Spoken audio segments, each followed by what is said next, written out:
Welcome to St. Augustine this evening, the Mike Davis Show, and I think we're on Kevin. I think I think so. I'm not 100% sure, but you give somebody a couple days off, and that's what happens to them. They forget which buttons they're supposed to push. I got nothing. You got nothing. Amanda, welcome to the show this week. Hi, everybody. I didn't want to start ragging on you without welcoming you to the show. Well, you did, but it's okay. We'll get past it. You're used to it. Yeah. I'm like the older brother you never wanted to have. Fair. Yeah. All right. So we've got Kevin Sweeney's going to join us tonight. But before we get there, we got to make a little bit of money. We got to pay for the show. I want to point out, too, this first sponsor, Moultrie Creek Diner and Anastasia Diner, were open the entire time. Yeah. So if you wanted to go eat Wednesday and Thursday mornings, you could go because Andy and his staff opened up both times. They opened a little late on Thursday to make sure people weren't driving in the dark, could see where they're going. But if they needed to get something, because there are a lot of people without power. Yeah. They wanted a hot meal, and so the diners provided for them. So Moultrie Creek Diner, Anastasia Diner, these neighborhood diners are more than just a place to eat. There were hospitality blooms, and friends literally gather during a storm. Bring your own friends or make new ones, which I'm sure people did. The coffee is always hot, the smiles are genuine, and the food tastes like home. Every meal is a chance to make memories, share stories, and create bonds that last a lifetime. Remember that time we were there at the hurricane? See, that's a bond. It's not just about food on the plate, but the community that comes together at the table. Come see us at the Moultrie Creek Diner, Anastasia Diner. Tell them Andy sent you, and if you say go dogs, you might get something for free. I don't have the passionate and emotive reads. Bear Kresge and Associates. They are a full service local CPA firm with a team of skilled professionals dedicated to providing a top level service in the areas of tax compliance, planning for businesses, individuals, estates, and trusts. They do audits, reviews, and other accounting services. They also do business valuations, forensic analysis, and litigation support. You can reach them at 904-460-0747 or at abearkresgecpa.com. I also have South State Bank. He gives me the numbers ones, just like on Thursday. The team at South State Bank is a group of bankers you can count on. Their approach to building long-term relationships with their customers is the best in the business. If you're looking for a banking relationship you can count on, check out South State Bank. They've got 3 locations to serve you in St. Augustine, State Road 312, State Road 16, and the beach. You can also find them online at southstatebank.com. They are a member FDIC. All right, and Land Title of America, whether you realize it or not when you refinance the sale or purchase of a home, there's a title company involved. Don't get stuck with some out-of-town company who doesn't give a crap when you're faced with challenges. Just stay local and choose Land Title of America. Just call or text Stephen Collins, 904-501-4481. He specializes in all types of real estate transactions. And he's insuring America's land one title at a time because he gives a crap. Yes. All right. I didn't know it was going to be that kind of show. Oh, also, one last thing. Yes, it is always. We're talking politics. Fair enough. You should be used to that kind of language. I got my boots on. You should be used to this. You've been living in this environment. This Saturday, the 19th, is the last of the 2024 beach days for SurfQuest. They're at Mary Street at 1 p.m. So if you've got somebody who has special needs that wants to learn to surf or has been there before and wants to go again, Mary Street Ramp, Butler Beach, just north of State Road 206. All the crew will be there. Awesome. Tim, the legend, will be signing autographs. The legend O'Neill. It'll be, what do they say? Shaking babies and kissing hands or something? Yeah, that would be Tim. Yeah. Tim would 100% get that mixed up and be doing it the wrong way. Yes. All right. Kevin, you and I have been trying to get together this entire political season. Yes. You've successfully dodged me until now. Indeed. The fact that the vice president actually had to go on some podcasts, you felt guilty and said, she can do it, I can do it. Yes. You're exactly right. How are you? I'm doing wonderful. How Good. are you doing? I was running a little late. I brought you a yard sign. I love the yard Everybody sign. The Lighthouse is celebrating its 150th birthday this week. That's awesome. I just left. I was just there. We had Kids Day today. We had over 250 kids come visit the Lighthouse. We've got events all week. Tomorrow is the official birthday. We've got a champagne toast at 6:30. And the entire community is invited and have champagne on me. So I hope that we've got events all week. So I hope that people come out and check out the Lighthouse. That's awesome. Well, 100%. That's awesome. As you know, our family has a history at the Lighthouse. So Most certainly. I remember the summer of 1987 well. My dad did a phenomenal job in renovating the lighthouse, and great crew of guys that were working over there. But the first day we went there, no one had been in the building in years and years and years, except for the feral cats that lived. Well, you know, when I was younger, Mark Taylor, Donnie Taylor, and other random Pellissiers, I'm sure, we would go into the old burned out light keepers. Did you go in the basement and see how long you could stand there before you got too scared and came running out? So, did you ever come out covered in fleas? It's possible. I don't remember. It's been a couple of days. When we went in there on day one, I remember it was a Friday, and we had a thing. You never start a job on a Friday, but we went over there on Friday, broke the rule, started a job on a Friday, and one of the guys wanted to go down in the basement. Yeah. So we had to hand him down in there, right? He kind of got between the joists. We grabbed him and dropped him, and it was dark down there. And he starts yelling, "Ow, ow!" And we're like, "Quit screwing around with us. There's nothing down there. Something's biting me. Something's biting me." And so then we take a flashlight and we shine him, and his tan boots, black, with fleas. No. So we pull him out. And we pull the fleas.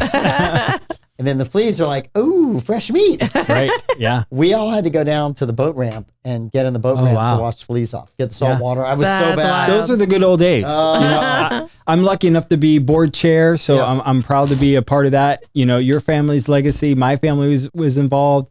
I think everybody has some story about the lighthouse from back in the 70s or 80s. Well, there was a group that did, this is probably Restore America, I think, did a TV show on the lighthouse. It was really well done. And they called me over and they called the office. They said, "Hey, we need somebody to come give a quote."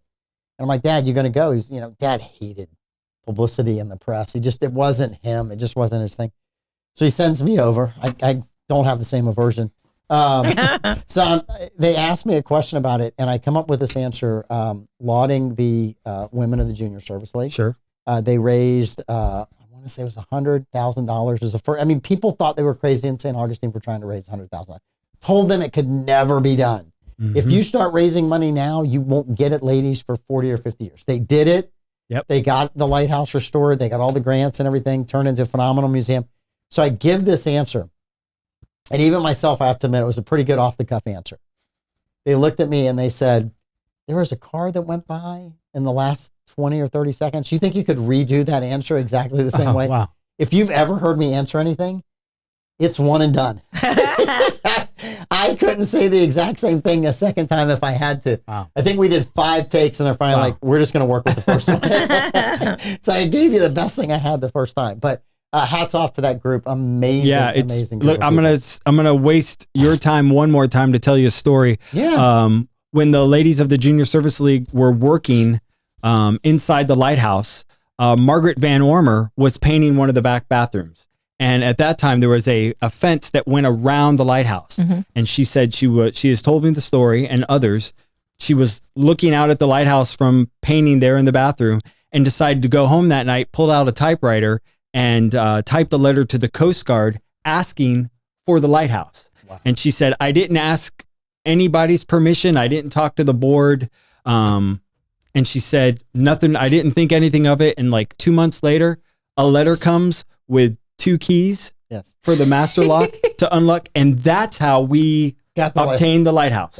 Now, eventually they wrote back and said, "Will you paint it before you hand it over to us?" Coast Guard said, "Absolutely." But that's how we got the lighthouse. It could have been yours. It could have been mine. She did it first. I don't like that many stairs. I don't mind a second story or a third, but that kind of stairs, that's a lot of stairs. It's a lot of stairs. And I will say this for the lighthouse, and I know Kathy Fleming sheepishly never wanted to admit how many people came and did their after hours tours, the ghost tours, right? Yes. Because it wasn't kind of the end. It's all accepted now. But when it first started, you're like, "Oh, you can't do that at a museum," right? That's so taboo. Ghost. Yep. But when I watched the ghost stories on TV, that's the only one I ever saw the episode. I was like, okay, maybe. Fair enough. Why my backyard? Right. Exactly. That was an impressive episode, and you have to pay for it. That's not just out there. Right. Like, I've tried to show people clips from that episode because we watched it back when you watched live TV. We watched that episode live and we were amazed by it, and we had it saved on our DVR, and we were trying to show my brother when he was in town. and we didn't have that DVR anymore. You can't find it. You got to buy it. Wow. Good. It's we one are of their lucky to best. have it. You should ask for royalties. And that's a good idea. You never know. You could get them. What if they send you a check? I sometimes think we should ask royalties for all the organizations and companies in town who use the lighthouse in some form in their logos and things. But of course, I would never do that. We don't have that. We've hacked Flagler College. Fair enough. We have paid for with blood, sweat, and tears. Yes, indeed. Yes, indeed. Donations. That's what I understand. I was part of a homeschool community that had a lighthouse on our shirt logo. I mean, everybody does. It's why we're all proud of the lighthouse. Yes. Yeah. By the way, one quick, Susan Johnson is interviewing Andy from the Diners, I think on Friday. That's awesome. I think that's the day she does say, Susan, tell us what day. But Andy is scared to death to go on the radio with Susan Johnson. She's the nicest person. Not like you're going on the air with Pete. You're going on with Pete's mom. It's a piece of cake. Susan's so easy to talk to. Just roll with it. But anyway, yes. And then somebody else wanted to know if people were going to throw mini pies at Troy's face after the lighthouse run. I think that's pretty much accepted around town. I don't think that has to have an event to happen. Yeah, I drive by the surf station all the time and fling them at them. Yes. So it's all good. Yeah. So I think they're good. I think no entrance fee for throwing pies at Troy. Exactly. You can throw anything you want at Troy. You're good. All right. He's a giver. He is a giver. So you have been very active. Yes. You always are. Indeed. You're one of those hidden resources that those of us that need Tallahassee help know to call. And those that don't need Tallahassee help have no idea all the good work that you do. I appreciate you saying that. So, what are you working on right now? There's a lot of campaigns. Certainly, I'm lucky enough to be a part of incoming House Speaker Danny Perez for the State House working House campaign. So we've got 120 races that we're working throughout the state. Currently, there's a bunch of county commission races, a couple Senate races I'm working in. Certainly there's a couple of local amendment features that I'm working in and out of, and trying to help some school board people on a couple on this side of the coast, but certainly over on the west side. So I try to stay active in all of those things, certainly to keep, the little business that a buddy of mine and I have going, working all those types of campaigns and then lobbying on the side as well. So, there's lots of stuff to be involved in. I just think it's important to always have a say. Look, I tell people all the time, I've been lucky enough to work with many speakers of the House and Senate presidents. And certainly I understand when you're behind closed doors and there's just 4 or 5 or 6 of us in a room, I'm not afraid to voice my displeasure or an opposite way of thinking. Sometimes I do it all the time just so I can learn about where we're going. But, when the door opens, we're all on the same team and we walk out together. But it allows me, I think, on some level to kind of give a voice for St. Johns County, for Northeast Florida, about what we hope to have in our leaders. And certainly sometimes that's not true. I think incoming Speaker Perez is going to be a great speaker for the House. He's got a team around him that includes people from Polk County, the Tampa area, and most certainly Miami-Dade. There's one person from North Florida there. So I like to think I help, kind of bring a North Florida flavor to that team as well. So. Well, and not naming any names, don't you do that. But to me, good leaders take those criticisms behind closed doors very well, because they want to hear what the opposition might be. They want to hear what other people are thinking. I think bad leaders really struggle when you give them information they don't want to hear. They don't know how to deal with that, because I don't think they have a strong enough leadership personality. Without question. And that's across the board. Certainly, I will openly say I work with Republicans and Democrats because I think it's important in many ways in our country now that we try to figure out ways to work together.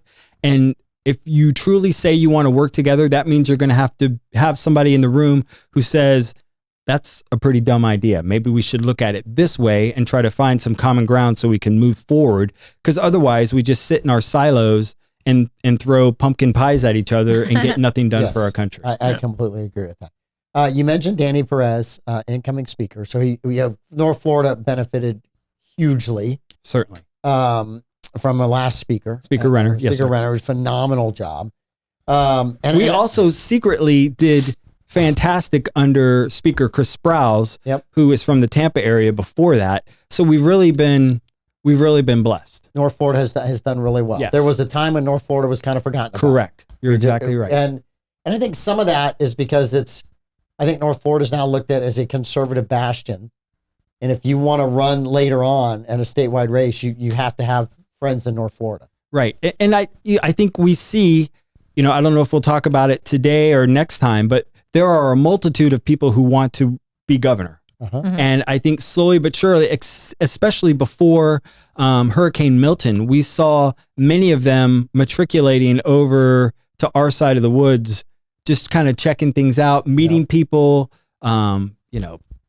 flesh to flesh, making sure they're talking, their names are known, that other people know that they're out there. And, I think that's the way North Florida is right now. People are trying to come back here, remind the population that they're out there, that they're in Tallahassee, and some of the things that they're doing. Yeah. One quick question. Bobby, surfed this weekend at Crescent Beach. It should be windy and choppy. Sorry. There's a northeaster going to set in. It's supposed to hang with us for almost a week, I think. Now, having said that, Bobby, it is Saturday, and anything can happen. But yeah, we should get some northeast winds and cooler weather the rest of the week. Yes, Wednesday's supposed to be, I heard, like 58 or 59. So Yeah. As a runner, I am looking forward to that. As a human, I'm looking forward to Yes, fair. So I don't mind summer. I just hate it when it gets elongated at night. Yes. Right? I can take 90s during the day. Just give me some 65s at night. Agreed. And the last 10 years, we haven't had those cooler falls that we had as kids. I mean, I remember as a kid, if you went trick-or-treating, Yes. you could not have a costume that was like shorts and a t-shirt. Right. You would freeze to death. I have taken my kids trick-or-treating and they're like dressed up in some alligator costume. I'm like, you are going to sweat to death, kid. Yep. You're never going to make this. Yes. So a little different. Ask Mark Bailey, who gets dressed up like that all the time, and he's always suit. freezing. Yes. Yes, So, the chicken suit. yes. But I think we are going to get some good weather. So, yes. You mentioned the governor's race. I kind of was going to run through some stuff, but since we're there, how soon after this election? So Wednesday, 8 a.m., Wednesday at noon, the next week, do we start having people throwing their hat in the ring for governor? I think there is a secret campaign going on right now by multiple people. If they're smart, there should be. Yes. And I think it's going to take a while. Usually, you never want to be the first person who sticks their head out of the foxhole. So I think it might take a while, but I think there's some people who will need to go first, get their name out there a little bit more. But there's probably 7 or 8 people running for governor on the Republican side, probably 2 or 3 on the Democratic side. They'll probably be a little bit slower to come out in the end. I think the Democrats, I don't think Charlie Crist needs to announce right away. Fair enough. And I think they're also waiting to see what the Democratic National Party decides to do in Florida. There's still time. I think if they wanted to come in and look, the Democrats have all the money this cycle. Okay. $1 billion in the president's race. It's not helping them. They have $1 billion. VP Harris has a lot of money. So I think there's some thought out there that if the Democrats, they're not going to win Florida. Of course, that is not going to happen. But if they're smart, they take $1 or $2 million, hire some good field operatives, go out and kind of start to build something for the governor's race in 2 years, because really we have seen the collapse of the Democratic Party really in the state of Florida. We certainly saw it 2 years ago. I think every Democrat and Republican going forward will be measured by what the turnout, what that looked like from 2 years ago. Oh yeah. So I kind of think that's kind of where the Democrats are. So I think people who are thinking about running have to wait and see what the National Party brings in and tries to build back some type of infrastructure. Because if that infrastructure is not built, it's gonna end up the same way as we saw 2 years ago. And I tell people when they look at me, if they're new to Florida, it's like, well, you understand we were a Democratic state. Sure. You understand that St. Johns County prior to 1992, 94 was a Democrat county. Sure. And they look at me like I'm crazy. And I'm like, no, this is a recent thing that's happened. Yes. To me, the statewide collapse of the Democratic Party and the fact that they haven't found someone to run the state of Florida Democratic Party for, I'm going to say 20 years now, has been amazing to me. And the fact that it's in play in presidential elections but state and local, other than a few pockets, it's not in play. Right. Look, if you look back at 2008, Obama's first run, I think they did a great job of building infrastructure and leaving infrastructure for people to kind of build upon. And I think that's why we saw Obama win the state again in 2012. Yep. But then somewhere around 2014 or so, I don't want to say the Democrats kind of took Florida for granted, which was foolish, but they kind of went to other purple states where they thought they could spend that money. That money kind of left the state of Florida, and it's really never come back in a big way. Yeah. And I think that's kind of where we are. Again, I think if Gwen Graham had won the Democratic nomination, that would have been a race where I think the National Party really would have come in more and built more infrastructure. And even if Gwen lost, I think we would have seen another purple race, 4 years later for the governor's race. So, it's just kind of a collapse that they've never, ever tried to come back and rebuild that. Right, so we're on the Dem side of this. Who do you see running or announcing besides Morgan and Morgan? I think I hear he's for the people. John is for the people. I've known John for a while. Yes. I don't think John will ever run. He's making too much money. Yeah, right? A hand over fist. Like he's making a lot of money. I don't mean this in an illegal way, but he's almost printing money. He is almost printing money. I think he's in almost all the 50 states. Yes. Now, I mean, he's everywhere. I don't see him. I'm sure Nikki Fried will look at it. Leader Book from down in South Florida, who is the head of the Senate Democrats. I think she'll probably take a look at it. Her dad is a big lobbyist. Okay. I think he's now up for the Nobel Peace Prize. That came out, I think, last week. I think that family may have the money. He worked on the Democrat side forever. Now he's on the Republican side, even though his his daughter is a Democrat.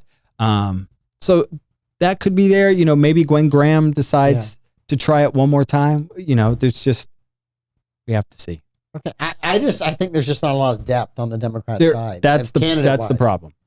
And that's the thing that you could have. And I see it on Republican candidates in other states, where I think the Republican messaging is great nationally, but in that state, it's horrible. Right. And they pick candidates who are like, we picked who?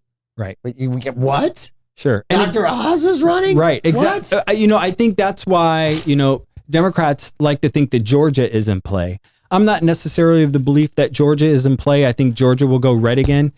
The reason why it flipped blue last time is, again, you had, strong Democrats running for U.S. Senate. Yes. You had Herschel Walker running on the Republican side, who was just not a very good candidate. Uh-huh. And once again, it goes back to the old mantra that people like me live by. Candidates still matter. Yeah. They still matter in races. Like what people that's what say. we learned in 2022. And it's still true today. And I think that's why, I just think kind of Georgia's off the map because there's not that type of candidate on the Republican side that's going to kind of drag things down. At the same time, when you look back at that election, you had Trump at the time was arguing with the governor of Georgia. And then there were, he's stealing the election. He called up and he said, I need 13,000. It just kind of got He did wild. not do the down ticket any favors. Zero. At all. Zero. No, he did not help. Mm-mm. It was, you had all of the George Floyd Sure. Yeah.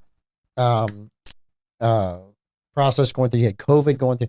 You had tons of chaos. And although Trump handles chaos well, people were tired of it. It was 4 years of chaos on top of those chaotic things behind it. Yes. And then I do think the one group that has resisted Trump more than any other group, and they haven't been as vocal about it, but they won't vote for him, is moderate Republicans. Yes. Yeah. The establishment moderate Republicans. Yes. It doesn't matter who wins this election. This will mark 20 years that they have been in the wilderness and not been in the White House. When W left, that was the last time they were in the White House. That's the last time they were close to the levers of power. And it has frustrated them that they couldn't get Trump out of the way. And I think they were right in lockstep with the Democrats doing everything they could for the last 2 years to get him out of the way because they want to back in. Right. They want to be relevant again. Right. And I think on some level, I talking to some friends of mine about this, I think if you were Trump and you picked Haley as your vice president, this race may be over, because I think if you have Haley on your ticket, you kind of grab some of those female moderate Republicans, those educated women in the suburbs of Philadelphia and Detroit and those types of areas, and you kind of bring them around Charlotte, Raleigh-Durham, if North Carolina's in play, and you kind of bring them back. But he didn't. And by the same token, I think that if Harris had selected Shapiro in Pennsylvania, Pennsylvania would have been off the map, and then you're kind of you are really playing offense if you're Democrats. But I think that goes down to, and I have said this multiple times, Vice President Harris lost the race in the debate with Trump. There was one answer that cost her the race, and that's when she said that Israel has the right to defend itself. So when she didn't pick Shapiro, she was trying to garner support from the Palestinian voters, and there's a lot of them in Minnesota and in Michigan. It was a 2-for-1. If you took Pennsylvania, you weren't going to keep those two. And so she's like, okay, well, we had somebody convinced her in a room, we have to pick somebody other than Shapiro. Yes. Because of that. And I think that was a gamble that cost her, and I think that answer cost her, right? Because Republicans and Democrats in the United States are playing in a game that's less than 200 years or 200 years old, right? The feelings about where you are in the Middle East are 4,000 years old. Right. That's true. There's no, hey, I'll vote one way because this will get me ahead. It's a 4,000 year history. And there's none of that. I'm going to vote one time because it'll be the best for me. I'm stuck in a 4,000 year battle. I will still argue though that Trump lost that debate. Oh, I think he lost the debate. I think she lost the election. Okay. Well, I think there's, unfortunately or fortunately, depending on how you look at it, I think we've gone so far from that debate and what was said. I think the losing that she might have done in that debate and that he did has already been forgotten, because we've already cycled through so many new wild things that are going on from day to day. So, I think it resets every 48 hours. Except for one group. Yes, but I don't. It has one, and in those two states. But remember, though, that group only makes up 1% of the vote. 2% are Jewish voters. So they are double what that vote is. And I just think in Pennsylvania or in Michigan? In Pennsylvania, but Pennsylvania will drag Michigan with it. I think there's a real good ground game going on in Michigan that the Trump campaign has farmed out to other organizations. I don't think that's always the smart thing to do. I think when you work field, you've got to bring field inside so you can get that constant data. You can see where real money is spent. If I'm running the campaign and I decide I'm going to give you $500 million to run ground, and then I'm going to turn over here and just worry about mail all the time and not worry about what you're doing, I think that causes the campaign problems. And I think that's one of the problems that could hinder the Trump campaign in Michigan. So let me ask you, watching elections and not talking about Trump's policies or being for Trump or anything, just strictly as looking at campaigns. The first campaign he ran in 2016, he did himself. It was as grassroots as you could get and bare bones, and he won. I don't know that he learned a lot from that going into 2020. My gut is what he learned from the loss in 2020 has made a better ground game in 2024, but that's just me looking at it. I think 16 was a perfect storm for a candidate like him. I think people were looking for something different. I think whatever anybody thought of Hillary Clinton was baked in 24 years ago. Yeah. Like whatever you thought of Hillary back in 92 is what you thought about her in 16. And that wasn't going to go away. So I just think it was the perfect storm for him to kind of go in. He did get some outside third party money that kind of came in, coalesced around him. And I think people at that point were like, let's give him a shot. Yes. Right. Give him a shot. And that's where, so perhaps from that, he didn't learn. But I think people around him are smart enough to learn and see how that played out. Well, and I think that if you go back and you look at presidential races and you go, okay, go back all the way to Clinton's race. The new shiny penny has won more often than an establishment person has won. Clinton was the new shiny penny, right? And then W was kind of new and wasn't jaded by all this. Barack Obama, obviously the new shiny penny because all of the different categories and barriers that he broke. And then you had Clinton, who was an establishment person running against Trump. Sure. Right. Biden, obviously not a shiny penny, but he was different. Right. And Harris is not going out there and campaigning this time on her record. Harris is going out there and campaigning on, I'm the new us. Right. Well, what about the old you? I don't know who those people are, but I'm not going to do it their way. Exactly. Again, candidates matter. And, I think it kind of comes down to, I think people are aware of what they're going to get with Trump. You have to process all the drama. Do you want to go through the drama every day, the tweets every day? So I think if you are an educated female living in one of the suburbs, Republican female, because I think, again, they're the ones who are going to decide the election in 6 or 7 states. So we're talking, maybe 100,000 people again is what this race is really going to come down to. Do you want to deal with that? Or then you look at VP Harris and you just don't know what you're going to get. So you have to decide, do I want the daily drama, knowing the economy and all those kinds of things? Because right now I think they're both promising everything. Like every day it's something new. We're not going to tax this. There's no plan behind either one of them. They just know we're not going to tax this. We're not going to tax that. We're going to do generators. We're going to do tips. So I think people just have to decide where they want to go. Well, but I think because that's what it is. People look at Harris and think, well, you're part of the last 4 years.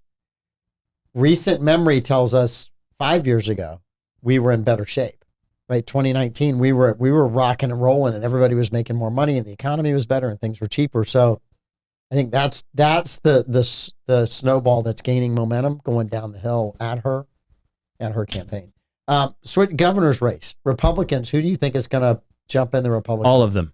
I think, Agriculture Commissioner Simpson, I think he runs. I think Jimmy Petronas, I think he's already running. Yep. I think Ashley Moody will jump in. I think Matt Gaetz is certainly looking at it. Matt won't admit that, but I think he looks at it every day. Byron Donalds, I think, from Southwest Florida is certainly a candidate to run. And I definitely think Casey DeSantis, it's something that the people around the DeSantis camp will look at and strongly consider making a run at governor. So I really think it's going to be a big group. So at that point, you're looking at maybe just needing 18-20% of the vote to win. Yep. And that's how you can skirt through and get the nomination for governor. So I've always thought Byron Donalds is in my mind is the front runner right now, more because of the national stage than the local state stage. I think the state cabinet people that you named are all great. I think they've done a really good job in the state. I think they've supported DeSantis. They've done a great job for Floridians. But I think Donalds has that national stage, right? And he's got that charisma. And I don't know if the rest of them have that charisma. The one name in there that you mentioned that I had not considered or thought of was Casey DeSantis. And I think she's very smart, very charismatic, phenomenal in front of a TV camera, which you have to be today. Sure. And there's a lot of money left in that super PAC. Yeah.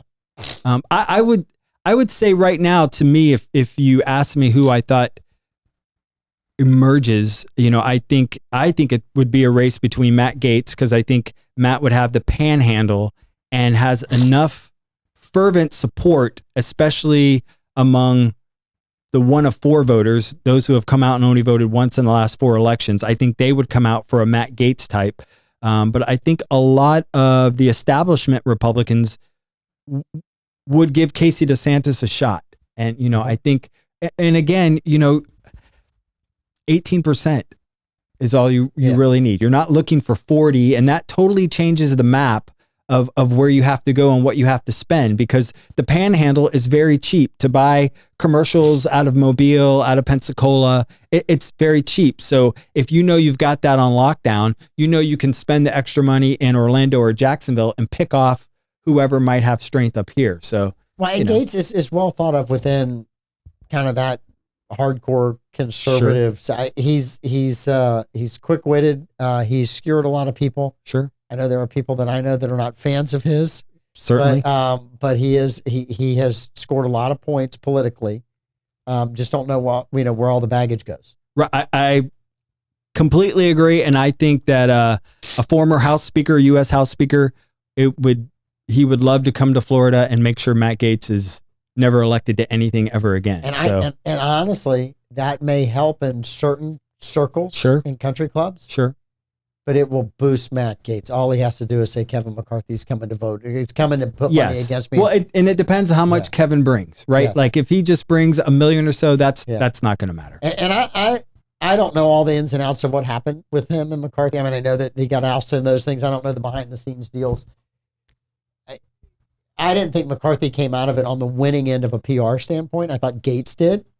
But I have watched a couple of recent interviews with McCarthy where I'm like, okay, it softened my tone a little bit towards him in that. But if he shows up in Florida as a Californian telling us how to vote, right, that's writing Matt Gaetz checks every single day. Agreed. I mean, I don't. I think that's very interesting, the KC DeSantis one. Amanda, comments?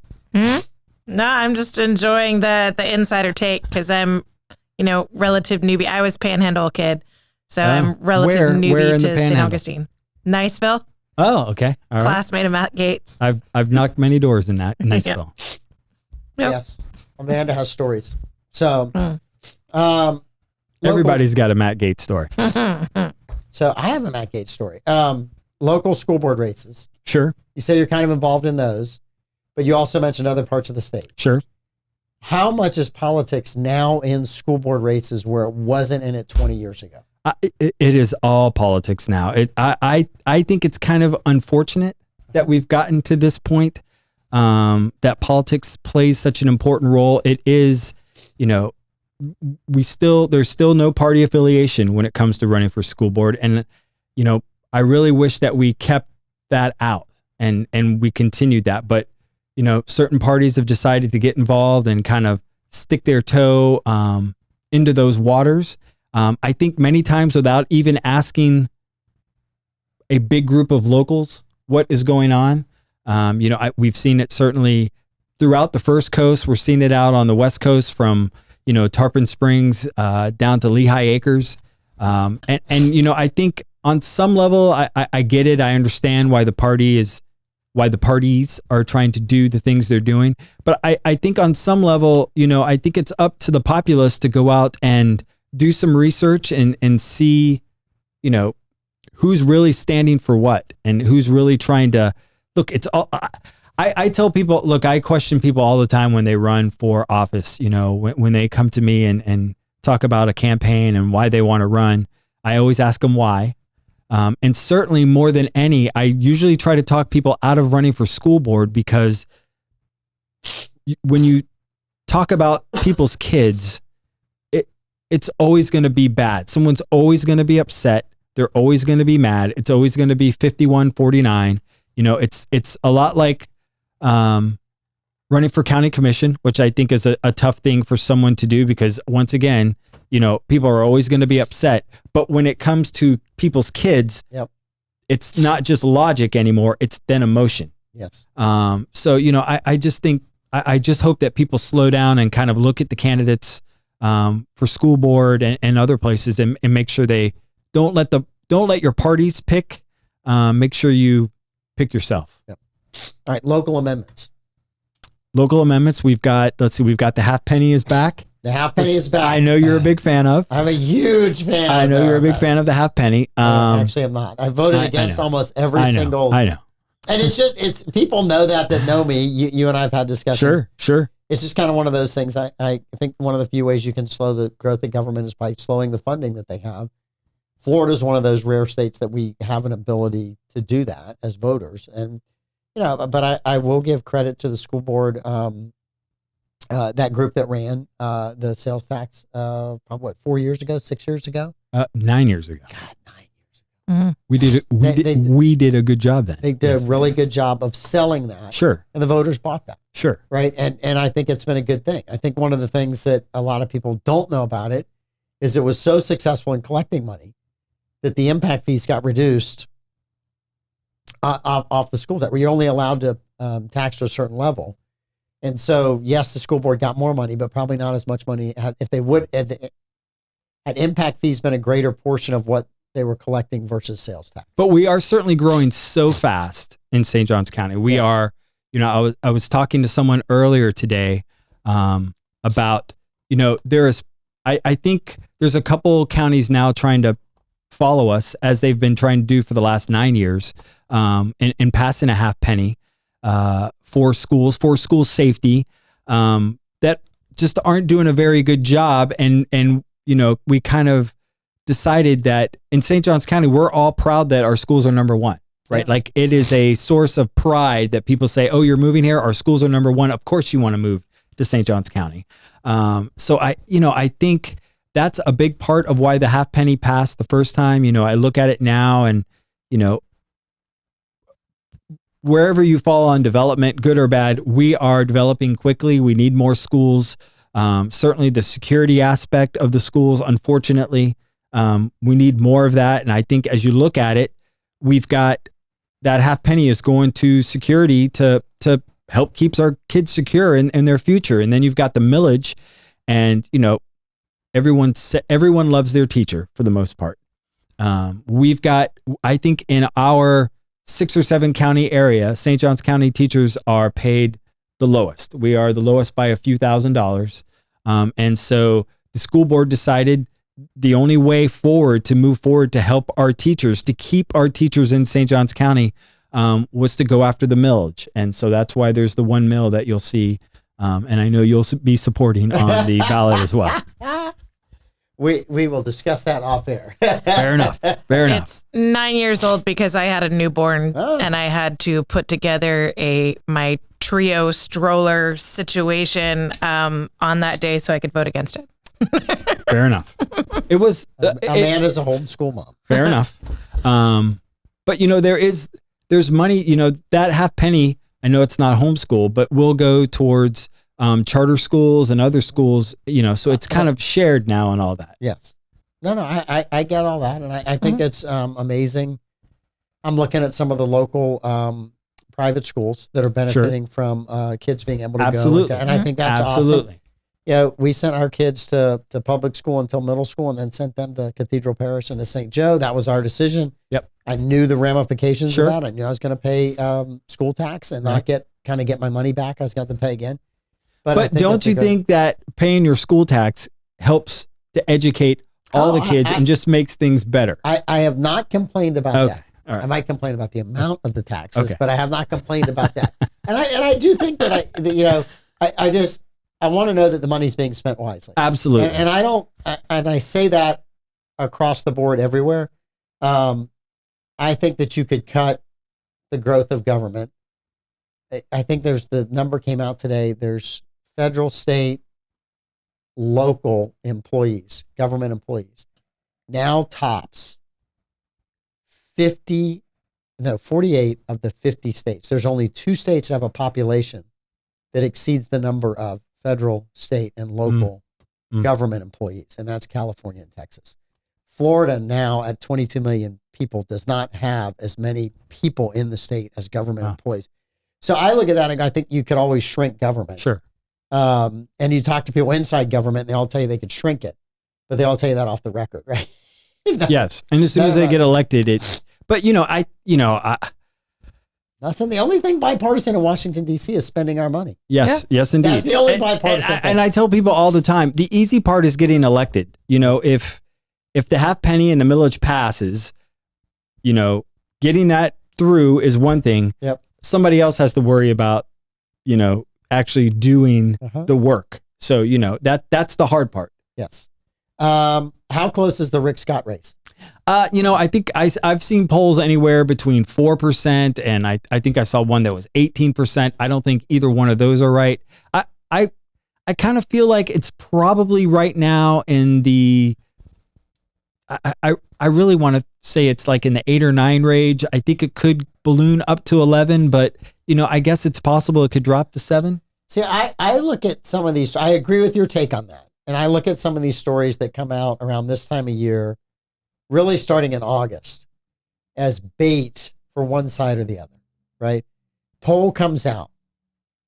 Republicans could win New York. Right. Or in this case, sure. Yeah, right. And so or Democrats can win Texas. Sure. It is not just trying to get them, the other side, to spend money in races that internally they can't win, but it drains resources from somewhere else. So some of those polls, when I see them, I go, is this really actually a poll, or is this just a trap poll to try to get the other side to waste money in a state where it won't matter? Well, I completely agree. I think that was part of the deal with Florida 4 years ago. Yes. I think there were super PACs out there on the Biden side that faked like they were going to spend big money in TV in Florida. And at the last minute, when Trump campaign came in and spent big money down here, the super PACs pulled it all out and sent it to Pennsylvania. Yeah. I certainly follow that line of thinking.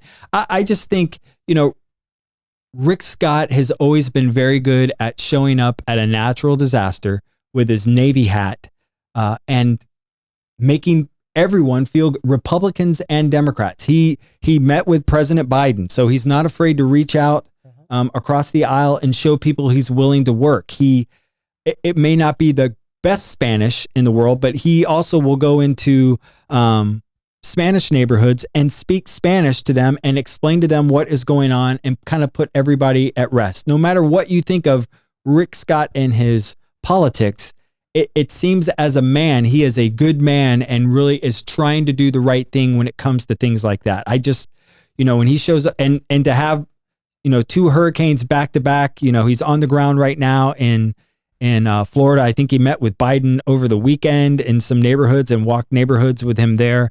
I don't see the Democratic nominee doing those things. It's just not one. So that's why I think he could balloon it up to as high as 10 or 11 points. And I think Rick Scott has always been, he's as good a conservative as I could want. He's never wavered off of the conservative platform. If I see him with Biden, I don't go, oh my gosh. Right. Charlie Crist hugging Obama, we just got screwed, right? And Charlie got screwed at the polls, right?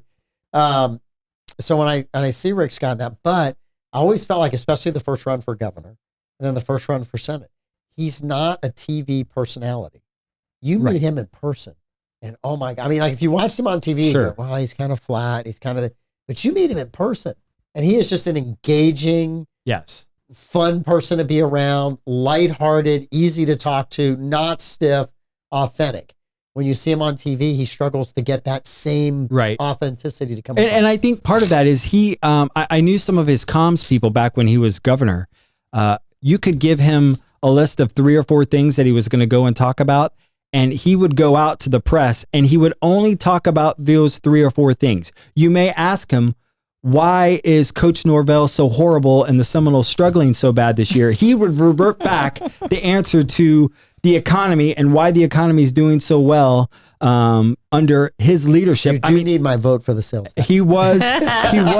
He is so good at staying on message. Yes. And I think when that comes across on TV as just odd and wonky and like, why aren't you answering? But he is very good, and he knows that the people he is trying to talk to and deliver that message to, they will hear that. They won't hear all the background noise. They'll hear exactly what he's done. And he's been great at that.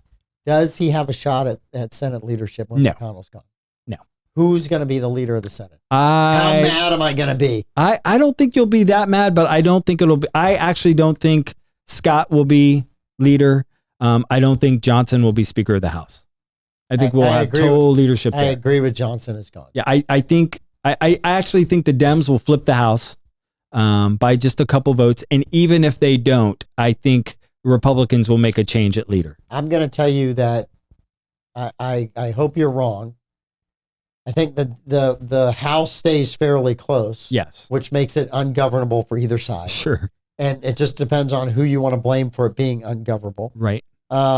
It would be great to have all Republicans in D.C., but that doesn't mean you're ever going to get anything through. Trump had all Republicans in the House and the Senate the first 2 years of his term, and he got probably about 20% of what he should have gotten done. Right. Could have gotten done. Sure. because some people didn't think he was going to be around. Yeah. Right. I mean, I think that the rumor mill in DC was Trump will be gone tomorrow because of this, and this. And so people didn't want to get out there on the Trump limb. Had they done that, they could have gotten a lot more stuff. Yeah. And I think the Republicans take back the Senate unless something horrible happens in Montana. That race is over. Yeah. I just don't. Chester's done. Like I guess if you want to pull all the money out of Montana and make a run at Texas is probably the only other. Certainly, there's a battle going on in Ohio for that seat, but I think in the end the Democrats will eke that one through, and so the map just doesn't play well for Democrats this time around. I think in 2 years and 4 years it'll be a different map, and those things might change. But right now in this atmosphere, I don't see how the Democrats can hold the Senate. There's no way they hold the Senate, and the question is just how many. Right, and if you're. It doesn't matter if you're a Republican or a Democrat. There's always one or two in your party who don't toe the party line. Sure. Right? Republicans dealt with McCain for a long time. We dealt with, I can't remember who's out of New Hampshire, Maine, Susan Collins out of Maine. Yep. Mm-hmm. And then you had also, Murkowski out of Alaska. Yeah, Alaska. Yes. They were guaranteed. Well, she's technically an independent, I think. Murkowski, I think is she now? Right. I think technically a pain in the I don't know. Yes. But see, I enjoy government like that. Yeah. That I think you when I worked in the state Senate, there were probably 5 Republicans that would go back and forth, and you had to work your bills back then. Yeah. Like you had to actually make concessions to this side and to that side to get your bills passed. And I think on some level that's good for government. Like I think, yes. The House comes up with crazy ideas. It's sent over the Senate, and the Senate kind of chops off the crazy ideas, takes the good, and that's what's passed. Amendment 3 and 4. Yes. Without the merits of them, Mm-hmm. do you think either one of them passes? I think marijuana passes. I think it'll be close. I find, again, I was talking to a different consultant today about this one. I don't understand, and I see a lot of polling. I don't understand the argument against marijuana that the corporations are going to take over the manufacturing of marijuana, and that's why people should vote against it. Like, I don't see a bunch of people out there thinking, oh, I'm not going to be for marijuana now because I can't grow it in my backyard. I just can't. I don't That's believe. the feedback I'm hearing. Yeah, I don't. That's not a good argument. But see, I think that's specifically targeted. Marijuana is on the ballot, and Amendment 4 is on the ballot, abortion, to drive Democrats to the polls. Sure. Or people that Democrats think are Democrat voters to the polls. Sure. Because it's 60% in the state of Florida. Right. You just got to shave off a little bit. Right. I think the better argument is the idea that when you walk out of a restaurant or walk into a restaurant, the smoke, the smell. I think if you want to defeat the marijuana amendment, that's the argument you take. But at the same time, I know only because being involved in politics that in legislative session coming up, if marijuana passes, the first thing the House and Senate are going to do is send a bill to the governor saying you can't smoke in public areas. Yeah. So that smoke won't be there. That's why I think that one's. I don't think it passes, but I think it's like 59.9. Yeah, I think that one's real close. I think it's right there. And I kind of don't think the abortion one will pass, but there must be some polling out there that shows the opposite, because I think it was Friday night, Secretary of State filed a lawsuit against that ballot amendment, saying that the petitions that were sent in to the Secretary of State should be invalidated. And so I think that's got to work its way through the process, judicial process, to see where that is. So that makes me think if you are doing something like that, that you must have some fear that it's gonna pass, or at least has a viable path in the last 22 days to pass. And that makes me nervous because when I see those lawsuits filed, it makes the side that's voting for that amendment that much more sure to go vote. Sure. Yeah. And so I don't know when that lawsuit should have come out. 6 months ago would have been better. Well, I think 5 months ago. I think it was done Friday night at 7 at night. So, I think they were trying to push it through in the darkness of night, and maybe it wouldn't get a big. Friday night at 7 is a great time. It's a great time. Everyone's all watching the good news. it's all the good news then. All right, really quickly. Yes. If you're running for school board today, how much money do you have to raise to run a school board race? I think you better have. If you're going to do, are we talking primary in general? Yeah, primary in general. I think you better have $75,000. Okay. County commission race. I think that honestly, you probably should have about 150,000 hard and at least 150, if not 250 soft. Okay. So 400,000. Yes. Okay. State rep. State rep, I think you can get by with probably 75 hard and probably 50 soft, and hope that leadership or another group somewhere, a third party, will come in and help you.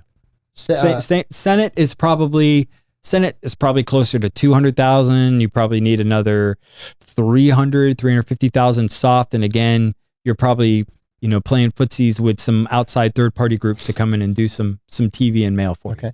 Okay. Governor. This next governor's race, what do the candidates have to raise? I'm going to guess they're probably going to push $250 million. I mean, hard and soft. I think look, I tell people this all the time. I know we're about to run out of time. The budget for the state of Florida right now is $122 billion. Yeah. That is a lot of money. Okay. I think it puts us like 8th and 9th in the world if we were our own country. Uh-huh. So we're not just talking about $50 million budget like they have in New Mexico. This is real money. So real groups want to come in and pay. What are they spending $50 million on in New Mexico? There's nothing there. Good question. There is nothing out there. You're right about that. I lived there for 4 years. I know there's nothing out there. But I think, that's why those, the money kind of gets astronomical at that point. Yeah, I just kind of look at those and I'm constantly amazed at the amount of money we have spent politically this year. Yes. And what could that money have solved? We just had a state primary, Senate primary, that I think almost $30 million was spent in just a state Senate race. And really, in my mind, was never in doubt.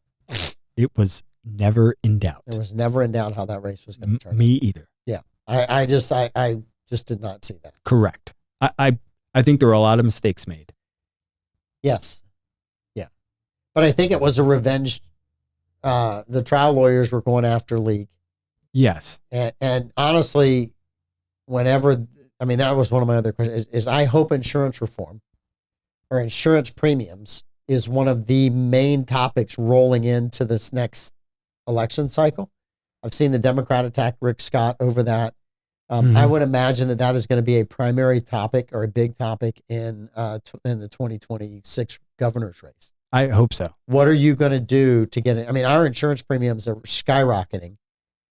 They're not slowing down. No, they're not. Helene and Milton did nothing they didn't pour water on that fire. They poured aviation fuel on that fire. Very true. So that better be a major topic, or I think that's the one thing I look at could be a winning platform for Democrats if they have reasonable reform for them. And I think they're trying now. There's so much going on and everything happens so fast now. I just don't think Democrats have been able to land and hold on to that. No, they're chasing they're making the same mistake that Republicans made during the 90s, is they're on social issues. Yes. Rather than being on substantive pocketbook issues. And I think it's part of the problem that when VP Harris ran for president, there's a lot of, I think, liberals at the time who believe Twitter was real life, and it's just not. That's not real life. Mm-hmm. And so sometimes I think a Republican's starting to fall down that hole because Twitter has become probably more right wing than wherever it was before. Are conservatives starting to think that Twitter is real life, and that's really what's going on? Because really, most people aren't on Twitter and are thinking about other things, not politics, and they're going to decide about the president the last 7-10 days who they're going to vote for. I think it's, if you had a prediction to make for the election, who do you think wins the presidential election? A week ago I would have said Harris, that I thought Harris wins. I'm not too sure about Pennsylvania. I think if you have to look, on election night, I'm going to look at Buck County in Pennsylvania and Erie County in Pennsylvania. They are bellwethers to me for Pennsylvania. And I think we'll know early, if you look at those two counties, who is going to win, and whoever wins those two counties, I think will sweep the Midwest. And that's who will be president. So I'm going to go with and I just want to say, it is a shame that Florida is no longer in play. Politics was a lot more fun. Politics for me was a lot more fun when Florida was purple and you had to go out and work. I love it because it's that many less ads I have to watch. We get a lot of ads though. Especially on your phone. Yes. Oh my word. Yeah. So I'm going to kind of take it. In 2016, Troy and I were talking about, it was election night.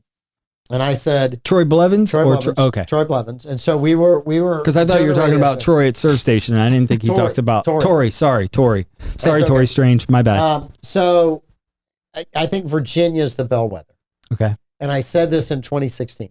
If the polls close in Virginia at 7 p.m. and at 7:15 they call it for Harris, that's bad for Trump. And I said the same thing for Clinton. They did not call Virginia in 2016 until about 11 or 11:30 for Clinton. That to me tells me that the rural voters in what is a blue state are heavily turning out. If I see that kind of same thing going on, where Virginia isn't called until late into the night, I think Pennsylvania, Michigan, Wisconsin, I'm iffy on. Minnesota. Bless you. Bless you. Bless you. Minnesota is also another one kind of right there on the edge. And Nevada, because of the mess economically that they're in. Sure. Yes. The no tax on tips right is a direct shot. No question. Yeah. And no question. Florida as well, right? No question. Not that it needs to be here. So as long as that happens, and as long as Georgia doesn't become one of those states that goes into the middle of the night counting. Yeah, I don't think Georgia will. I think Pennsylvania will, and it's just how they count the votes in Pennsylvania. I think the Democrats have tried multiple times now to get ballots counted early in Pennsylvania. Republicans have stalled it. So I think that's why we're going to be waiting till late into the night once again on Pennsylvania. I don't understand that. I've said this repeated. We've had Vicky Oakes on here a ton of times. Florida should go. And by the way, I just want to say, she does a fantastic job. In spite of the interviewer. She does a great job. Just as you're doing tonight. She is out there all the time. I think she's doing great on social media. I think she's one of the few supervisor of elections who have gone out of their way to kind of make sure everybody knows what's going on every step of the way. I think we need more of that transparency, and she goes out there and does it. I have had a few friends that told me, I don't think that office is run very well. And I just look at them with an answer and say, that's bullshit. She runs that office extremely well. She does. You should go take the tour. You should go talk to her. You should sit down with her. Because I think she runs we are very blessed to have some very good constitutional officers. We truly are. So I look at that. She's great. But I think if Virginia takes a long time to call, I think Trump could run the table in some of those Midwest states, because the same dynamic is there where they feel like they've been ignored. The Biden-Harris presidency has done nothing to help unions. It's done nothing to lower costs. And this is the only opportunity they get every 4 years to vote and say, I want something different. And I think that the middle class is going to show up and vote en masse for Trump. Well, listen, in 21 days, anything can happen, and I think at times President Trump has, from time to time, will go off the teleprompter. And that's I just want him to be on it once in a while. That's what, exactly. And I think there's no telling what may happen that totally changes. It might be happening right now. Wherever they are speaking, that totally changes it, but we'll only change it for like 2 news cycles. And then we'll be back in something else that Harris has done. And it just kind of repeats itself. And we just kind of see where the wave is, 5 days out. I think the Joe Rogan podcast is going to be very interesting with Trump. And, I heard today that Harris is going on Fox News. So it'll be interesting to see what happens with Harris on Fox News. Which tells me her campaign is not doing well.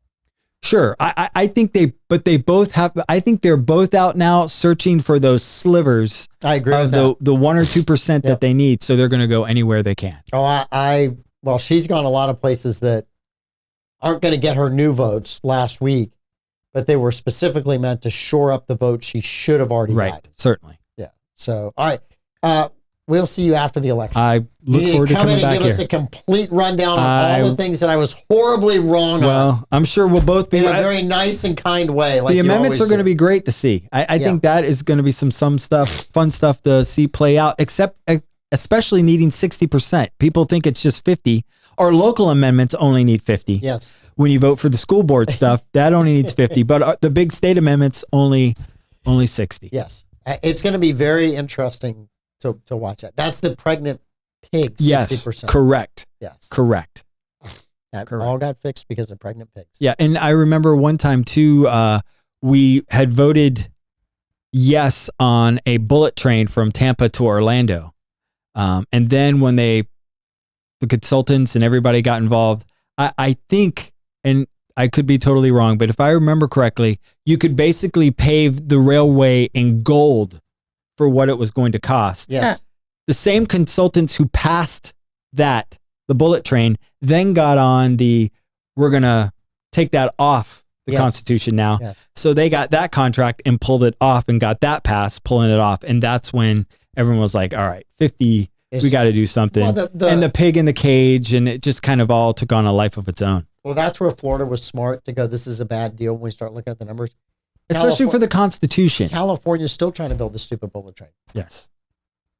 Still. I think I would be okay with trains, but it just depends on, I guess I don't know where I would go because I don't even like going over the bridge. I would love for others to ride them so that I have a little more road rage. I agree with that. I agree with that. All right. This is the Mike Davis Show. Kevin Sweeney, thank you so much. Amanda. Thank you. Don't talk so much. I know, I won't shut up. Murkowski is a Republican, apparently. Okay, fair enough. Allegedly. There's a nickname for that. Rhino. Yes, thank you. I didn't know they live in Alaska. Yes, they do live in Alaska. They live everywhere. They do. All right, you guys have a great night. We'll see you tomorrow. Thank you.